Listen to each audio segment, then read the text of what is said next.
గోపి, హే, రేపు పెళ్లి నేను పెట్టుకుని లోపలికి ఏంటిలా? రావచ్చా?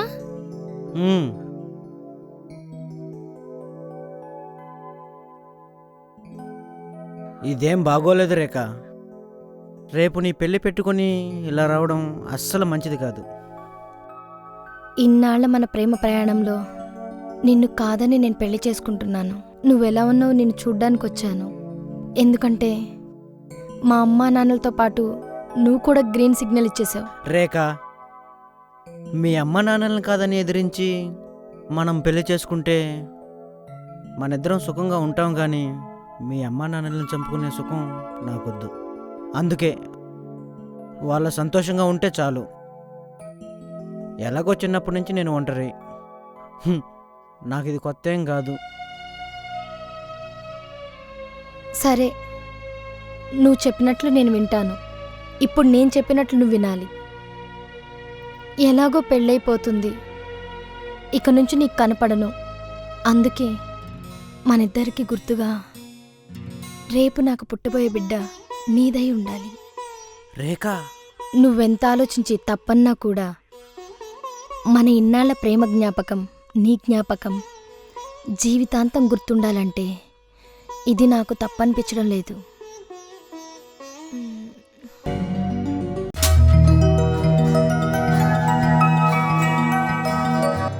రాంబాబు, అమ్మా నాన్న అందరూ బాగున్నారా? అందరూ బాగున్నారంటే. ఏరా, నువ్వు బయట రూమ్ తీసుకొని ఉండాల్సిన అవసరం లేదు, మాతో పాటు ఇక్కడే ఉండు.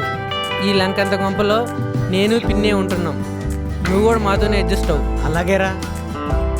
ఇద్దరూ ఫ్రెష్ అయ్యి రండి, టిఫిన్ చెద్దురు గాని.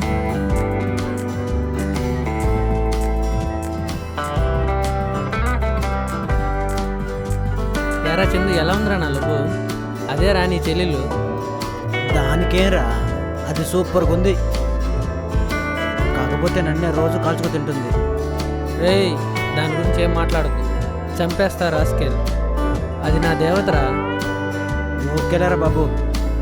సరేగానే టిఫిన్ చేద్దాంపా. కదా.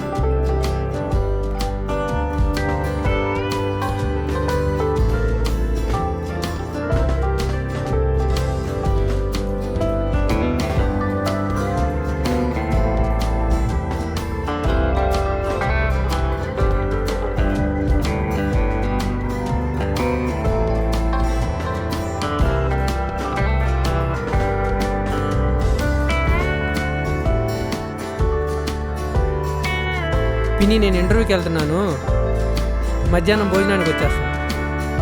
వీడికి ఎలాంటి లోటు లేకుండా చూసుకోండి. అది నువ్వు చెప్పాలంటరా, నేను దగ్గరుండి బాగా చూసుకుంటాను.